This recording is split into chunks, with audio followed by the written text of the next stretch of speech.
So how are we going to get there?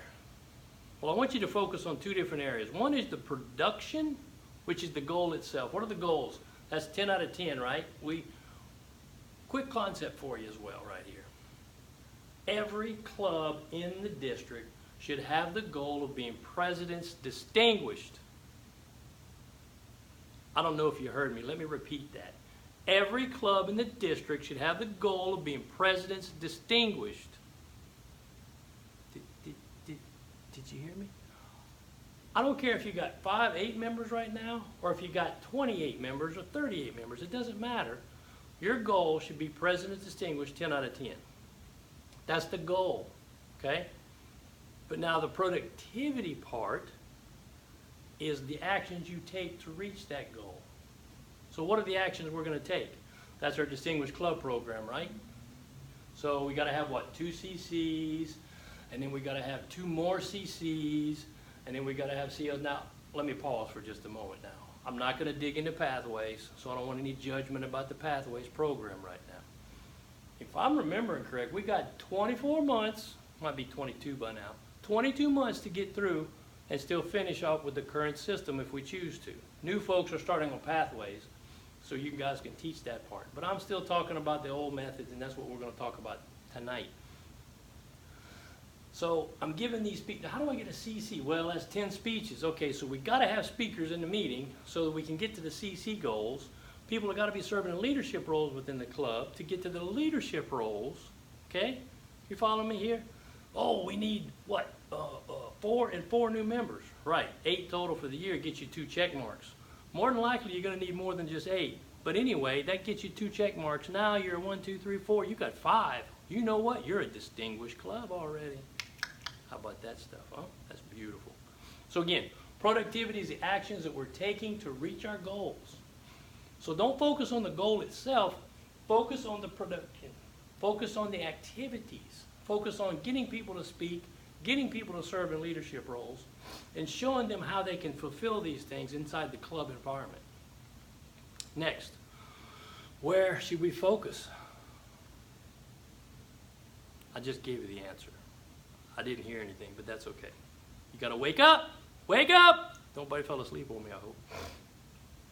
We got to focus on the lower levels to bring ourselves up, right? So as division directors, evaluate your area directors in your clubs. See where they are. See if it's a deficiency of knowledge or execution, and let's help them work on that. Now, if it's execution, that they don't want to do the work, maybe they're so busy in their outside world they can't bring it into Toastmasters.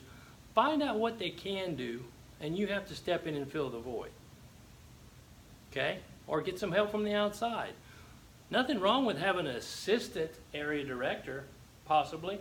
Maybe it's someone in training you want to bring up to area director next year. Maybe you have some folks like that out there. Just an idea for you. Area directors, look at your presidents, your VPs, VPMs. Where in my clubs do I need to focus and help teach and train to bring them up? All right? At the lowest level, you're going to bring people up, and it's going to help everybody. Resources for you. As you can see here, there's the numbers. I'm going to send out the PowerPoint. Plus, you can rewatch this video if you need. Those are all the club numbers, training club leaders, speech rule contest book. These are the things the area and division directors need to have, need to know where they are, need to have access to them. Put them in a Google Drive. Most all of these are downloadable PDFs. Have access to them. Area directors, same thing, but serving the club through visits. I would almost bet you there's not a single area director on board right now that's read that manual. It's valuable. There's good stuff in there. Like I said earlier, Toastmasters gives us the tools, but we got to use them. Okay, remember you're a coach. Now, if you were a sports person, you know how coaches are. I'm not talking the coach that screams and yells at you during the game. A coach is going to work with you during practice, right? He's going to kick your tail during practice so that during the game you're executing, right? So in the Toastmasters world, the practice part is in the teaching and training that you're doing. Is that a WebEx you're doing for your clubs? All your presidents or your VPEs maybe. Is it a conference call that you're doing? Just to give them one idea, one tip. Talk to them about the law of the lid maybe, and how that applies and how they can use it in their club to evaluate their members. But as a coach, you need to have some tools, right? As they said, this is a football. John Wooden would say, hey boys, here's how you lace up your shoes. Make sure your socks are tight. There's no wrinkles in there. Got to have the shoelaces tight because you don't want any blisters. That's going to slow us down. So what are some of our tools? One of the tools is a good setting of expectations. How do you do that? The Leadership Excellence series. Talks about division. Talks about wait, hold on. You're going to have this in every club, I promise you. Conflict resolution. Come on now. It's going to happen. Just do it. Use it, teach it before it's a problem. Also inside of setting expectations is the Distinguished Club Program. Looking at what the clubs have to do, teaching these guys. I'm going to almost bet you that most of the leaders inside your club don't even know what that whole club success plan is, much less what that chart means on got to get 2 CCs and 2 more and CLs. You have to show them what that is and how it works. If you don't know, ask somebody. Joel Dawson, this cat is a walking Toastmasters Bible. So give him his props to you, brother. He knows his stuff. He'll help you if you just ask. But he ain't going to track you down. You have to step out and ask. That's what a leader does, by the way. They don't know, they ask for help. Here's another key training point when you're trying to teach information to people. I don't care where you are, community, home, your kids. But let me quick example, actually. Brings up a good idea. I love when I have these light bulb moments, right? Most of us probably have had children, I'd imagine. There might be a few that haven't, but you know how the concept works, right? You know, mom and dad, and then there's a baby. Baby crawls for a while, then he starts to walk. Well, how long do you keep teaching the kid how to walk, right? Do you let them get up for one day and trip and fall a few times, maybe smack the nose and cry a little bit, and you say, look, never mind, you're just not going to be a walker, so just forget about it, okay? And then you go on about your business? No! You're going to keep teaching them. Tomorrow you're going to teach them again, right? You go, okay, let's get up, hold my finger, let's walk. You're going to do it, they're going to fall some more, still can't get it today, huh? Well, shucks, that's it. You're right, he's just not a walker. Let's go on. Honey, let's leave him at the fire station. We're going to go try another one. Maybe he'll be a walker. No, you're going to keep training them and keep training them. Concept I learned back in early on in sales is you're going to teach a concept to people, they're going to come up to this level. Okay, and then they're probably going to start falling off because they're not going to do it really well. When you come back and train them again, here they come back up higher than they did in the previous level. Okay, because they were here, now they're up here. They're going to trail off again. Oh, let's teach them some more. Give them some reinforcement, right? Role play. They're going to come back up higher. It's the same thing in everything that we do, guys. Repeat the trainings over and over. Again, a little piece of management versus leadership. Management says we're going to give the 10 speeches out of this Leadership Excellence speech. Oh, we give all 10, we're good. Let's move on. That's good. Congrats because you started. I'm not complaining. However, re-give the key and pertinent presentations. Maybe they need conflict resolution 3 times in the course of a year. Maybe you need to do the moments of truth in the Successful Club series once a quarter. I don't know. Every club and area is going to be different. Do what you need to do and evaluate your own. But training is a process. It's not an event. Come on, work with me here. And then lastly, you've got to train and educate your clubs at every visit. Some real world tips that I learned when I was a division director, and my mentality when I went into the division director role was that, okay, I want to become a distinguished Toastmaster. How can I use this role to fulfill some of the things I need to do, right? 1. 2, I'm not a bad speaker at all, but you know what? I need to brush up on some skills. So I told myself I'm going to give a presentation at each and every club meeting that I attend. And I did that. I either taught from one of the series, Successful Club, Better Speaker, Leadership Excellence, or I even went the next step about open houses. That's another training, quick teaser here, open house training, that's next and later. You need to be there for that one. It's going to change your world, I promise you.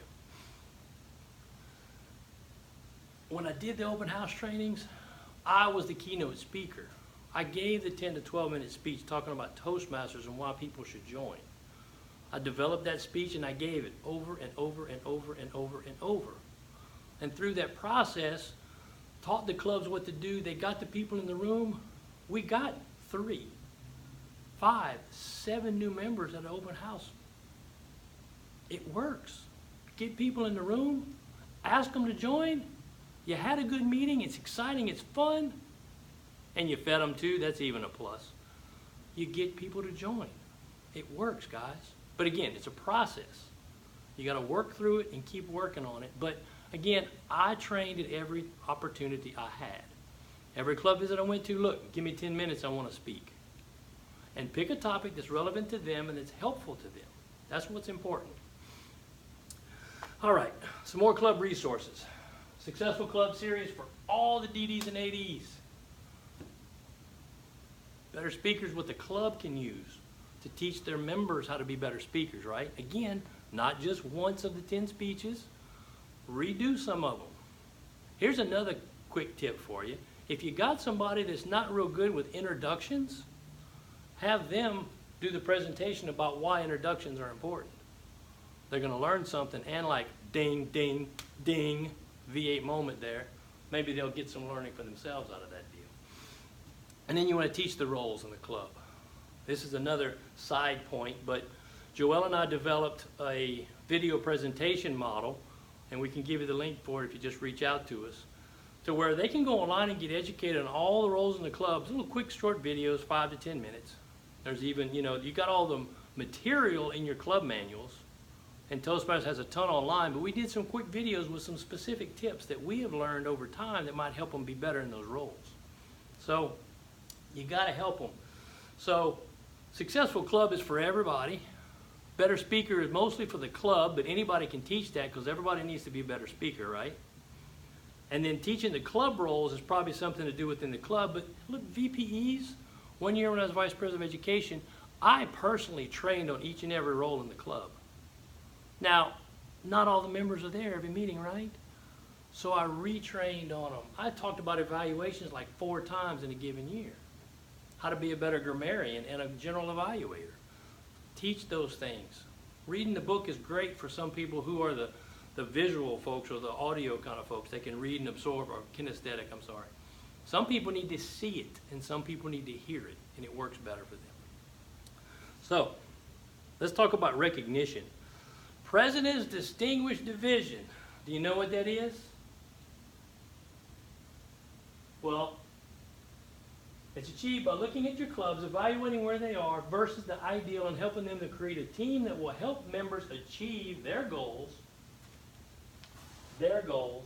and bring in new members from the community. So what does that mean? New member focus provides solid education and training with the Toastmaster tools that they provide. There you go. I'm done. Drop the mic. You'll be President's Distinguished if you can execute that. But I know what you're thinking. Let's drill down. Richard, I'm just not getting it. I don't know. Come on, help me out. Okay, we will. President's Distinguished Division. You got to have no club loss. Half of them have to be distinguished, and you have to have 1 new net club growth. Okay? So what does that mean, Rich? Okay.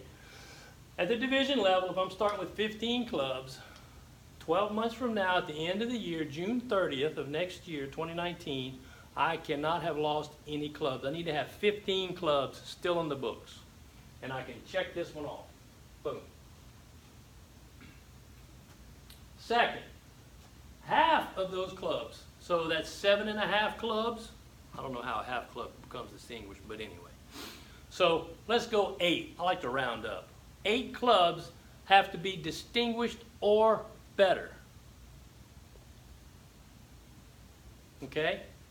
Distinguished on the Distinguished Club program, right? That's the CCs, the CLs, given educational programs, members, administrative stuff. Okay. President Distinguished at the area. Very, very similar. No net club loss. If you got an area of 4 clubs, you can't lose any by the end of the year. Actually, I'm sorry, let me back up. On the division level, to be presidents, you have to have a net growth of 1 club. So if you start with 15, you need to have a total of 16 at the end of the year. So what does that mean? If I lost 2 or 3 clubs, I got to grow 2 or 3 or 4 to be presidents. But again, we're shooting for the top. If we miss it, then we're select. That's pretty doggone good. Come on now. Okay, back to area, I'm sorry. No net club loss again. If you got 4, you still have to have 4. Got to have your club visits by November and by May. That's an easy peasy. We'll do another training on that later. 50% of your club base is distinguished, plus 1 more club with a net growth of 1. So if I got 4 clubs, and I want to be president distinguished, I need to have 5 clubs. Okay? And half of those, so 3, we're rounding up, have to be distinguished. Again, the goal should be for every club to be distinguished, but that's going to get us to presidents. Okay? If you're a division and you got 5 areas, and each one has a net growth of 1 club, you just grew 5 clubs in your division. So even if you lost 3, you're still 2 ahead, right? Pretty good. We know it's a real world, it's not always going to happen, but you see how the math works, right? Okay, next. What's your plan, bro and sisters?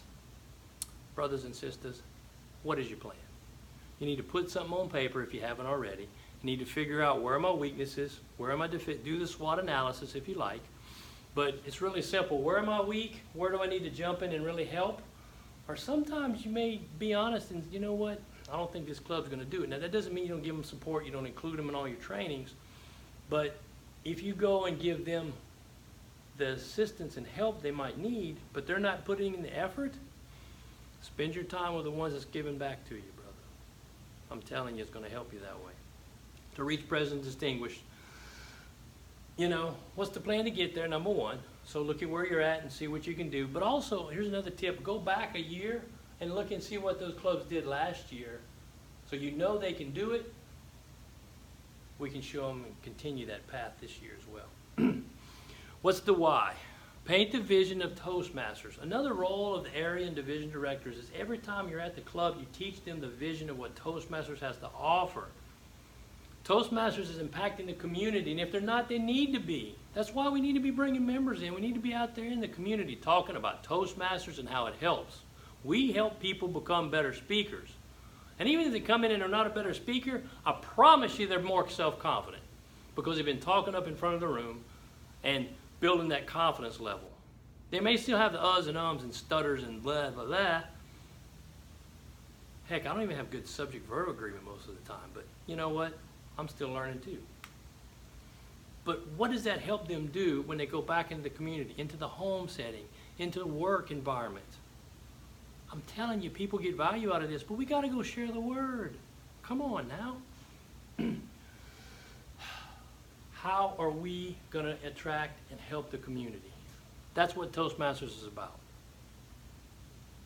We have to impact the community. And we can do that through the clubs and helping one person at a time, focusing on the new members, using the tools that we have to help them grow. Okay, how? Evaluate where you are and work backwards. Okay, so I know what my weaknesses are, what I need to do. Here's I need to find some training. This is something you develop with your areas, divisions, reach out to folks to get some ideas. But I'm telling you, you need to have a written plan. Only time I've ever succeeded beyond my expectations is when my plan was written down. That's personal and professional. Promise you it works. All right, and then the what? What training do your leaders need? And most likely it's going to be all of the above. I'd venture to say most clubs don't even know what Leadership Excellence Series is. Many of them may not even know what the Successful Club Series is or the Better Speaker. Get that stuff out there. Put it in a Google Drive account. Share it and talk about it every time you have the chance. My promise to you is this. By focusing on another PowerPoint snafu. Excuse me for my unprofessional PowerPoint skills. Scott and Morgan will be dogging me about this. I might not let him watch this. But I give you the promise that if you focus on what I'm teaching you tonight, training the clubs on how to execute inside the club environment, especially focusing on deficient areas, using the moments of truth. Go through the Moments of Truth Successful Club Series plan. 6 areas, pick the top 3 and work through those. You're going to change your club and teach them and train them on how to fix those areas. Number 2 is going to be teach them to have one open house every month. wow, what's an open house? It sounds like a lot of work. It's really not. It's a focused effort on one meeting, to have a good meeting, and you bring in a keynote speaker. It can be a speaker from the next club. It can be the best speaker in your club. Have them give a great speech on something, and invite 2 or 3 members, new guests, new members. But do it every other month. Every month's even better. Once a quarter's a good start. Joel's probably got some ideas on what he wants y'all to do with that, but it's a focused effort to get more than one person in the room that you can possibly ask to join. Multiplies your efforts and your time. Show them how to use the tools that Toastmaster gives us. Online mentoring, district website. We've got a lot of great stuff on the website. Most everything I think Joel's trying to get up there so we don't have to worry about finding it anymore. It's going to be there. And have fun! To be enthusiastic, you must act enthusiastic. Yeah! Have fun with this, guys. Don't just be a stick in the mud. And you're going to have a great year if you do. It's not hard.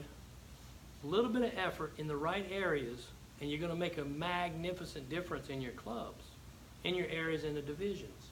And thus where? The district. Yes, that's it. Okay, so let's wrap up real quick. And we're going to, whoops, too fast.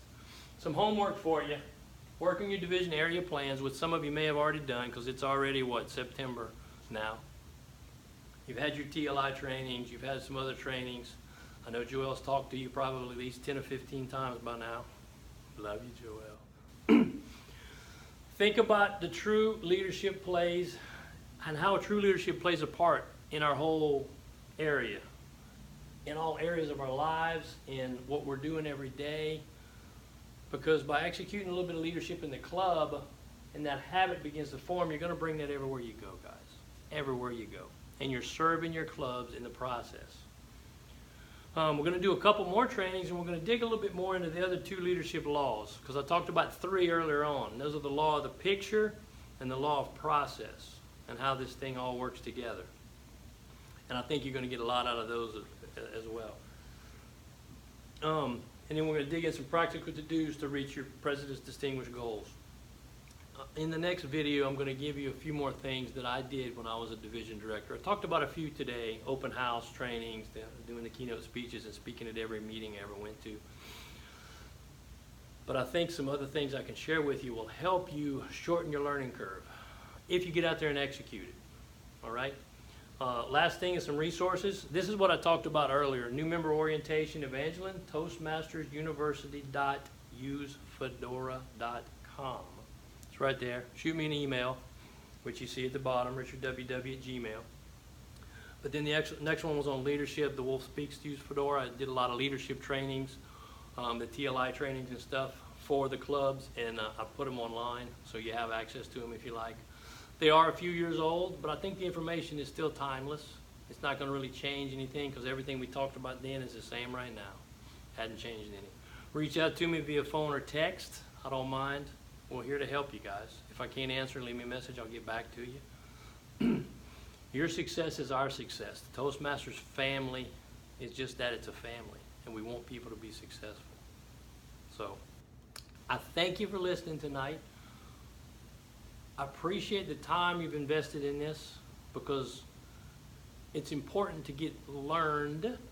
I know that wasn't proper, again, subject-verb agreement, right?